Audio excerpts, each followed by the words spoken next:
ವಿಜಯಪುರ ಜಿಲ್ಲಾ ಪೊಲೀಸರ ವತಿಯಿಂದ ಸೈಬರ್ ಪೊಲೀಸ್ ಠಾಣೆ ಕಳೆದ ವರ್ಷ ಮತ್ತು ಅದಕ್ಕಿಂತ ಮುಂಚೆ ಆದಂಥ ಪ್ರಕರಣಗಳಲ್ಲಿ ಸಾಕಷ್ಟು ಪ್ರಗತಿಯನ್ನು ಮಾಡಿ ಕೆಲವು ಇಂಪಾರ್ಟೆಂಟ್ ಪ್ರಕರಣಗಳಲ್ಲಿ ದೂರುದಾರರು ಕಳೆದುಕೊಟ್ಟಂಥ ದುಡ್ಡನ್ನು ವಾಪಸ್ ಮರಳಿಸುವಲ್ಲಿ ಮತ್ತು ಆರೋಪಿಗಳನ್ನ ಪತ್ತೆ ಹಚ್ಚುವಲ್ಲಿ ನಮ್ಮ ಸೈಬರ್ ಪೊಲೀಸ್ ಠಾಣೆಯ DSP ಆದಂಥ ಸುನಿಲ್ ಕಾಂಬ್ಳೆ ಮತ್ತು ಇನ್ಸ್ಪೆಕ್ಟರ್ ಆದಂಥ ರವಿ ಎಡವಣ್ಣವರು ಹಾಗೂ ಅವರ ತಂಡದವರು ಯಶಸ್ವಿಯಾಗಿದ್ದಾರೆ. ಇದರಲ್ಲಿ ಕೆಲವೊಂದಿಷ್ಟು ಅಪರಾಧಗಳನ್ನು ಸೆಲೆಕ್ಟ್ ಮಾಡಿದ್ದೀವಿ. ಇವತ್ತಿನ ಪ್ರೆಸ್ ಮೀಟ್ನ ಉದ್ದೇಶ ಏನು ಅಂತಂತಂದರೆ, ಜನ ಯಾವ್ಯಾವ ರೀತಿ ಮೋಸ ಹೋಗ್ತಾರೆ, ಯಾವ ರೀತಿ ದುಡ್ಡನ್ನು ಕಳ್ಕೊತಾರೆ.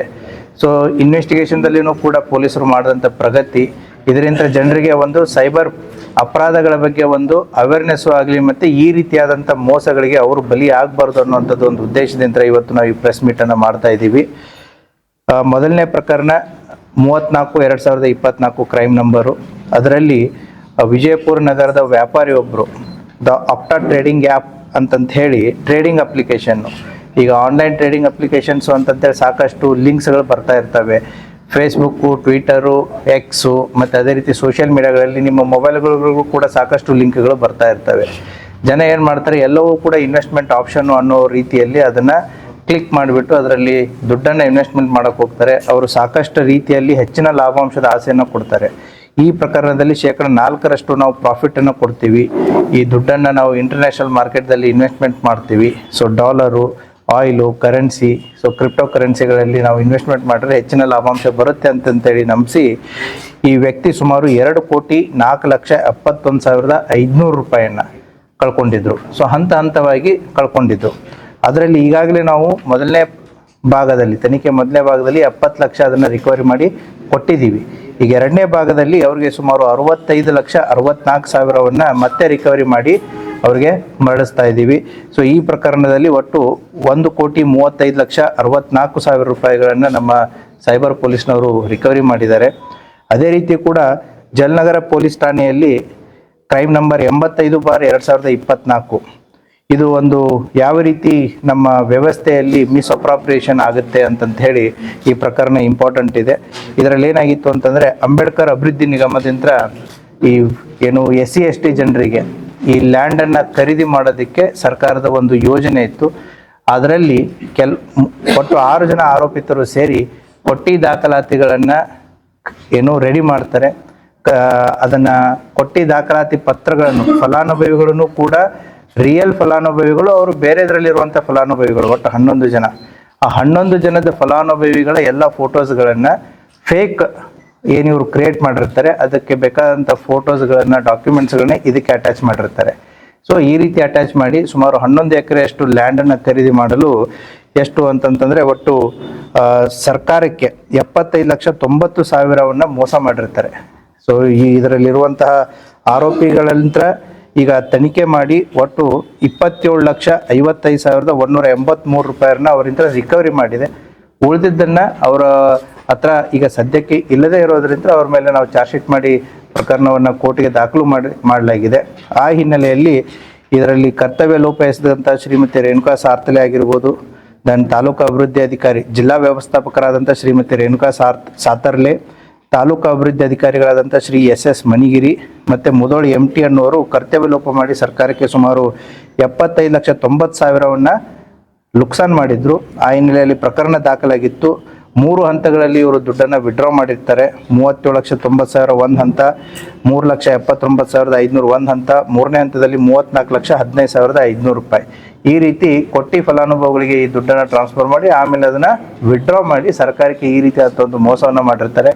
ಆ ಪ್ರಕರಣವನ್ನು ಕೂಡ ನಮ್ಮ ಸೈಬರ್ ಪೊಲೀಸ್ನವರು ಅವರಂತರ ಸುಮಾರು 27,55,183 ರಿಕವರಿ ಮಾಡಿ ಉಳಿದದ್ದನ್ನು ಚಾರ್ಜ್ ಶೀಟ್ ಮಾಡಿದ್ದಾರೆ. ಸೊ ಕೋರ್ಟಲ್ಲಿ ಅವ್ರಿಗೆ ಮತ್ತೆ ಫರ್ದರ್ ಆ್ಯಕ್ಷನನ್ನು ಆಗುತ್ತೆ. ದೆನ್ ಮೂರನೇ ಪ್ರಕರಣ, ಇದು ಕೂಡ ಕ್ಲಾಸಿಕ್ ಕೇಸು. ಏನು ಅಂತಂತಂದರೆ, ನಮ್ಮ ಜಿಲ್ಲೆಯಲ್ಲಿ ಒಬ್ಬರು ವೈದ್ಯರೊಬ್ಬರು, ಅವ್ರದ್ದು ಕೂಡ ಡೈವರ್ಸ್ ಆಗಿತ್ತು. ಹಾಗಾಗಿ ಡೈವರ್ಸ್ ಮೆಟ್ರಿಮೋನಿಯಲ್ಲಿ ಹುಡುಗಿಗೋಸ್ಕರ ಹುಡುಕಾಟ ಮಾಡ್ತಿರ್ಬೇಕಾದ್ರೆ ಒಂದು ಕಾಂಟ್ಯಾಕ್ಟ್ ಸಿಗುತ್ತೆ. ಆ ಕಾಂಟ್ಯಾಕ್ಟನ್ನು ವಿತೌಟ್ ಆ ವ್ಯಕ್ತಿ ಯಾರು, ಅಪೋಸಿಟ್ ಇರುವಂಥ ಮಹಿಳೆ ಯಾರು ಅಥವಾ ವ್ಯಕ್ತಿ ಯಾರು ಅನ್ನೋದನ್ನು ತಿಳಿಯಲಾರದೇ ಸೋಷಿಯಲ್ ಮೀಡಿಯಾದಲ್ಲಿನೇ ಚಾಟ್ ಮಾಡಿ ಒಂದು ನಂಬಿಕೆಯನ್ನು ಗಳಿಸ್ಕೊಂಡು ಸುಮಾರು 2,15,50,000 ದುಡ್ಡನ್ನು ಕಳ್ಕೊಂಡಿದ್ದಾರೆ. ಸೊ ಆ ಹಿನ್ನೆಲೆಯಲ್ಲಿ ನಮ್ಮ ಸೈಬರ್ ಪೊಲೀಸ್ ಠಾಣೆಯಲ್ಲಿ ಕ್ರೈಮ್ ನಂಬರ್ 4/25 ಅಡಿಯಲ್ಲಿ ಪ್ರಕರಣ ದಾಖಲಾಗಿತ್ತು.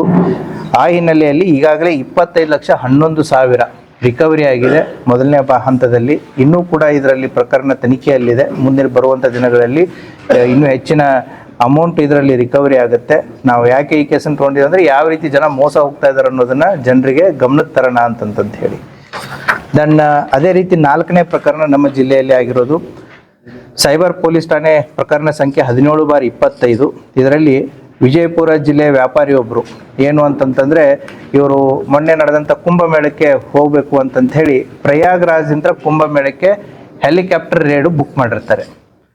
ಸೊ ನಾವು ಆನ್ಲೈನಲ್ಲಿ ಎಲ್ಲ ಬುಕ್ ಮಾಡಿಬಿಡ್ತೀವಿ. ಹೆಲಿಕಾಪ್ಟರ್ ರೇಟ್ ಬುಕ್ ಮಾಡ್ತಾರೆ, ಪ್ರಯಾಗ್ರಾಜಿಗೆ ಹೋಗಿ ಫ್ಲೈಟಲ್ಲಿ ಇಳಿತಾರೆ. ಪ್ರಯಾಗ್ರಾಜ್ದಿಂದ ಕುಂಭಮೇಳಕ್ಕೆ ಹೆಲಿಕಾಪ್ಟರ್ ಇಲ್ಲ, ಬಟ್ ಆನ್ಲೈನ್ ಪೇಮೆಂಟ್ ಆಗಿದೆ. ಸೊ ಆ ಹಿನ್ನೆಲೆಯಲ್ಲಿ ಆ ವ್ಯಕ್ತಿ ಸುಮಾರು 4,08,000 ರೂಪಾಯಿನ ಕಳ್ಕೊಂಡಿದ್ರು. ಅದನ್ನು ಸಂಪೂರ್ಣವಾದಂಥ ರಿಕವರಿಯನ್ನು ನಮ್ಮ ಸೈಬರ್ ಪೊಲೀಸ್ನವರು ಮಾಡಿದ್ದಾರೆ. ಸೊ ಇದು ಕೂಡ ಒಂದು variety of the cyber fraud. ಇನ್ನೊಂದು 5ನೇ ಪ್ರಕರಣ ನಮ್ಮ ಜಿಲ್ಲೆಯ ವ್ಯಾಪಾರಿಯೊಬ್ಬರು, ಅವರ ಜೊತೆಗೆ ಇನ್ನೊಂದು 9 ಜನ. ಈಗೇನಾಗುತ್ತೆ, ಇ-ಕಾಮ್ ಡೆಲಿವರಿ ಫ್ರಾಂಚೈಸನ್ನು ಕೊಡಿಸ್ತೀವಿ ಅಂತಂತೇಳಿ. ಇ-ಕಾಮ್ ಡೆಲಿವರಿ ಫ್ರಾಂಚೈಸ್ ಉದಾಹರಣೆಗೆ ಫ್ಲಿಪ್ಕಾರ್ಟ್ ಇರ್ಬೋದು, ಅಮೆಜಾನ್ ಇರ್ಬೋದು, ಅಥವಾ ಈ ರೀತಿಯಾದಂಥ ಆನ್ಲೈನ್ ಟ್ರೇಡಿಂಗ್ ಏನಿರ್ತಾವಲ್ಲ ಅವ್ರದ್ದೊಂದು ಫ್ರಾಂಚೈಸ್ ಕೊಡಿಸ್ತೀವಿ ಅಂತಂತೇಳಿ ಸುಮಾರು 58 ಲಕ್ಷದಷ್ಟು ಮೋಸ ಮಾಡಿರ್ತಾರೆ. ಆ ಕೃತ್ಯ ಎಸಗಿದಂಥ ಆರೋಪಿಗಳಿಂದ ಈಗ ಸುಮಾರು 10 ಲಕ್ಷ ಈಗಾಗಲೇ ರಿಕವರಿ ಮಾಡಿ ಅವ್ರಿಗೆ ಕೊಡಲಾಗಿದೆ. ಇನ್ನೂ 12 ಲಕ್ಷ ಸೀಸ್ ಆಗಿದೆ, ಅದು ಕೋರ್ಟಲ್ಲಿದೆ, ಕೋರ್ಟಿಂದ ಬಿಡುಗಡೆ ಆಗುತ್ತೆ. ಸುಮಾರು 22 ಲಕ್ಷದವರೆಗೂ ಕೂಡ ಅದರಲ್ಲಿ ರಿಕವರಿ ಆಗಿದೆ. ಇನ್ನೂ ಕೂಡ ಪ್ರಕರಣ ತನಿಖೆಯಲ್ಲಿದೆ. ಹೀಗೆ ವಿವಿಧ ರೀತಿಯಾದಂಥ ವಿವಿಧ ವೆರೈಟಿ ಆಗಿರುವಂಥ ಪ್ರಕರಣಗಳಲ್ಲಿ ಸುಮಾರು 5 ಪ್ರಕರಣಗಳಲ್ಲಿ ನಮ್ಮ ಸೈಬರ್ ಪೊಲೀಸ್ ಠಾಣೆಯ ಅಧಿಕಾರಿ ಮತ್ತು ಸಿಬ್ಬಂದಿ ವರ್ಗದವರು ಸುಮಾರು 1,32,38,183 ರೂಪಾಯಿಯನ್ನು ದೂರುದಾರರಿಗೆ ಮರಳಿಸಿದ್ದಾರೆ. ಸೊ ಆ ಹಿನ್ನೆಲೆಯಲ್ಲಿ ಜಿಲ್ಲಾ ಪೊಲೀಸ್ ಪರವಾಗಿ ಅವರಿಗೆಲ್ಲರಿಗೂ ಕೂಡ ಅಭಿನಂದನೆಗಳನ್ನು ಸಲ್ಲಿಸುತ್ತೆ. ಅದರ ಜೊತೆಗೆ ಕೂಡ ಜಿಲ್ಲೆಯ ಜನರಿಗೆ ಯಾವ ರೀತಿ ತಾವು ಮೋಸ ಹೋಗಬಾರ್ದು, ಯಾವ ರೀತಿಯಾದಂಥ ಪ್ರಿಕಾಷನ್ಸನ್ನು ತಾವು ತಗೋಬೇಕಾಗತ್ತೆ ಅನ್ನೋದನ್ನು ಕೂಡ ಅವ್ರ ಗಮನಕ್ಕೆ ತರ್ತಾ ಇದ್ದೀನಿ. ಅದರ ಜೊತೆಗೆ ಮೊಬೈಲ್ ಏನು ಈಗಾಗಲೇ ನಿಮ್ಗೆ ಗೊತ್ತಿದೆ, CEIR ಪೋರ್ಟಲ್ ಅಂತ ಇದೆ. ಯಾರೇ ಮೊಬೈಲನ್ನು ಕಳ್ಕೊಂಡ್ರೆ ಮಾಡಿದರೆ ನಿಮ್ಮ ಮೊಬೈಲ್ ಯುನಿಕ್ ಐಡಿಗಳಿಗೆ ಏನೇನು ಇರ್ತವೆ ಅದನ್ನು ನಾವು ಆನ್ಲೈನ್ ಪೋರ್ಟಲ್ದಲ್ಲಿ CEIR ಅನ್ನುವಂಥ ಒಂದು ಪೋರ್ಟಲ್ದಲ್ಲಿ ಎಲ್ಲ ಮಾಹಿತಿಗಳನ್ನು ಅದರಲ್ಲಿ ಹಾಕಿದರೆ ಆ ಮೊಬೈಲು ಯಾವಾಗಲೇ ಆ್ಯಕ್ಟಿವ್ ಆಗಲಿ, ಎಲ್ಲೇ ಆ್ಯಕ್ಟಿವ್ ಆಗಲಿ, ಸೊ ಇಮಿಡಿಯೇಟ್ಲಿ ನಮಗೆ ಮೆಸೇಜ್ ಬರುತ್ತೆ. ಸೊ ಇಂಥ ಒಂದು ಲಾಭ ಏನು ಅಂತಂತಂದರೆ ಕಳೆದುಕೊಂಡು ಹೋದಂಥ ಮೊಬೈಲ್ ಸಿಗುವಂಥ ಸಾಧ್ಯತೆಗಳು ಜಾಸ್ತಿ ಇರುತ್ತೆ. ಯಾಕಂತಂದರೆ ಅದು ಮೊಬೈಲ್ ಅದು ಸೆಕೆಂಡ್ ಹ್ಯಾಂಡ್ ಆಗಾದರೂ ಮಾರಿರಲಿ ಅಥವಾ ಬೇರೆಯವ್ರಿಗೆ ಯಾರಿಗಾದ್ರೂ ಸಿಕ್ಕಿರಲಿ, so whenever after 1 year 2 years 6 months ಯಾವಾಗಾದರೂ ಕೂಡ ಅದು ಆ್ಯಕ್ಟಿವ್ ಆಯಿತು ಅಂದರೆ ಮಾಹಿತಿ ಬರುತ್ತೆ.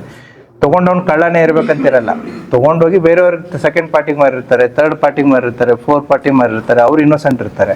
ಅವ್ರಿಗೆ ಇದು ಯಾವಾಗ ಇದು ಕಳ್ಳತನ ಆಗಿರೋ ಅಥವಾ ಇದು ಮಿಸ್ ಆಗಿರೋದು ಅಥವಾ ರಾಬರಿ ಆಗಿರುವಂಥ ಮೊಬೈಲ್ ಫೋನ್ ಅಂತ ಅವ್ರಿಗೆ ಗೊತ್ತಾಗುತ್ತೆ, ಅವರು ಅದನ್ನು ವಾಪಸ್ ಕೊಡ್ತಾರೆ. ಸೊ ಇದು ಒಂದು ರೀತಿ ಜನಸ್ನೇಹಿ ಪೊಲೀಸ್ದ ಒಂದು ಭಾಗನೇ CEIR ಪೋರ್ಟಲ್ ಅನ್ನೋದು.